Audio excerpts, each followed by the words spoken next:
I'm a veteran of the Starship Enterprise.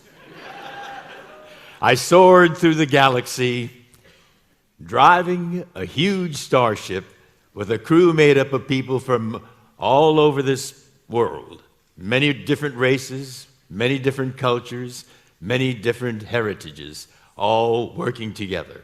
And our mission was to explore strange new worlds, to seek out new life and new civilizations, to boldly go where no one has gone before. Well,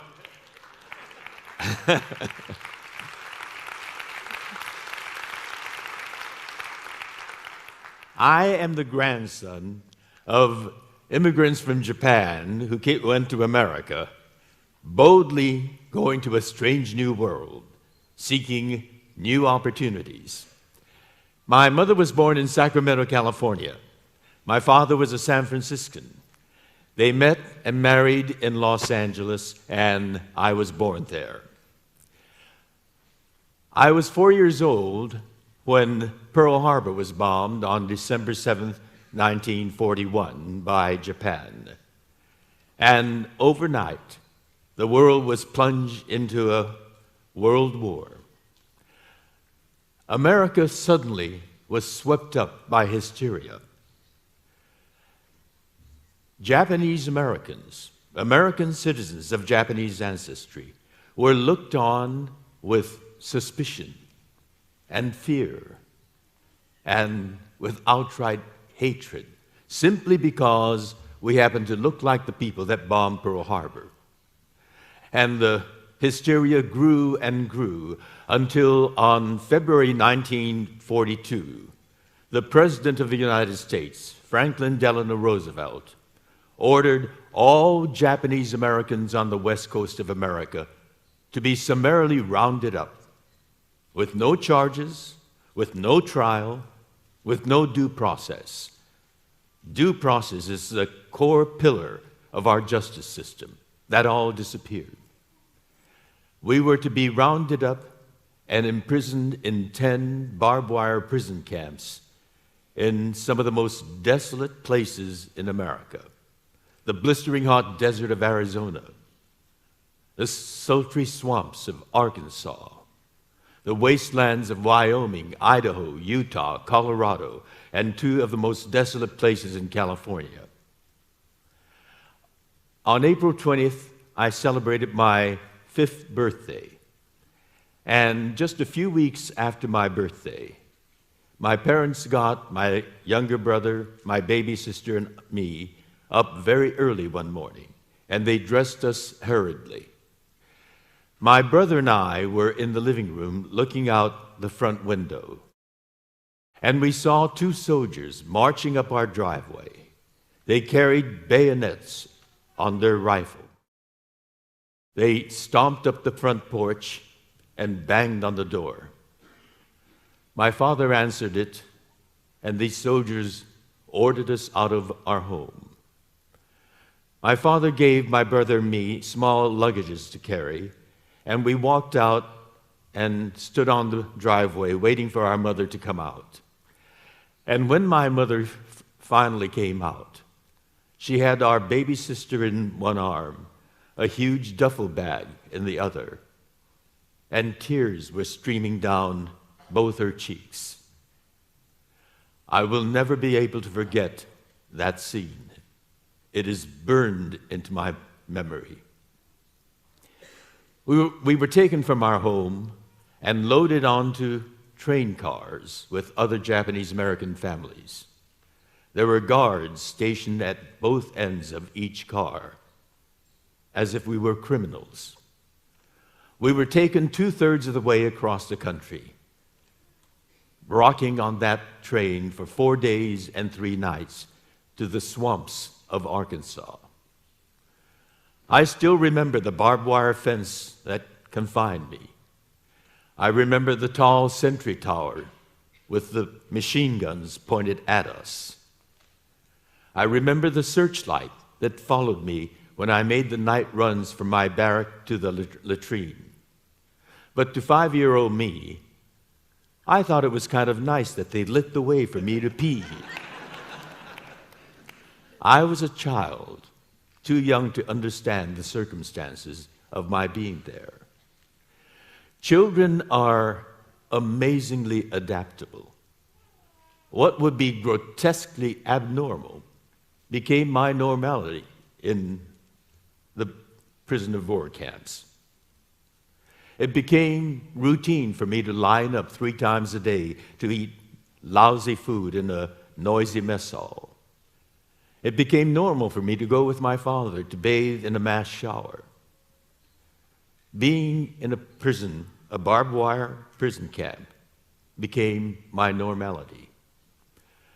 When the war ended, we were released and given a one-way ticket to anywhere in the United States. My parents decided to go back home to Los Angeles. But Los Angeles was not a welcoming place. We were penniless. Everything had been taken from us, and the hostility was intense. Our first home was on Skid Row, in the lowest part of our city, living with derelicts, drunkards, and crazy people. The stench of urine all over, on the street, in the alley, in the hallway. It was a horrible experience, and for us kids, it was terrorizing. I remember once a drunkard came staggering down, fell down right in front of us, and threw up. My baby sister said, "Mama, let's go back home," because behind barbed wires was, for us, home. My parents worked hard to get back on their feet. We'd lost everything. They were at the middle of their lives and starting all over. They worked their fingers to the bone, and ultimately, they were able to get the capital together to buy a 3-bedroom home in a nice neighborhood. And I was a teenager, and I became very curious about my childhood imprisonment. I'd read civics books that told me about the ideals of American democracy. All men are created equal. We have inalienable right to life, liberty, and the pursuit of happiness. And I couldn't quite make that fit with what I knew to be my childhood imprisonment. I read history books, and I couldn't find anything about it. And so I engaged my father after dinner in long, sometimes heated conversations. We had many, many conversations like that. And what I got from them was my father's wisdom. He was the one that suffered the most under those conditions of imprisonment, and yet he understood American democracy. He told me that our democracy is a people's democracy, and it can be as great as the people can be, but it is also as fallible as people are. He told me that American democracy is vitally dependent on good people who cherish the ideals of our system and actively engage in the process of making our democracy work. And he took me to a campaign headquarters. The governor of Illinois was running for the presidency and introduced me to American electoral politics. And he also told me about young Japanese Americans during the Second World War. When Pearl Harbor was bombed, young Japanese Americans, like all young Americans, rushed to their draft board to volunteer to fight for our country. That act of patriotism was answered with a slap in the face. We were denied service and categorized as enemy, non-alien. It was outrageous to be called an enemy when you're volunteering to fight for your country. But that was compounded with the word non-alien, which is a word that means citizen in the negative. They even took the word citizen away from us and imprisoned them for a whole year. And then the government realized that there is a wartime manpower shortage. And as suddenly as they rounded us up, they opened up the military for service by young Japanese Americans. It was totally irrational. But the amazing thing, the astounding thing, is that thousands of young Japanese American men and women again went from behind those barbed wire fences, put on the same uniform as that of our guards, leaving their families in imprisonment to fight for this country. They said that they were going to fight not only to get their families out from behind those barbed wire fences, but because they cherished the very ideal of what our government stands for, should stand for, and that was being abrogated by what was being done.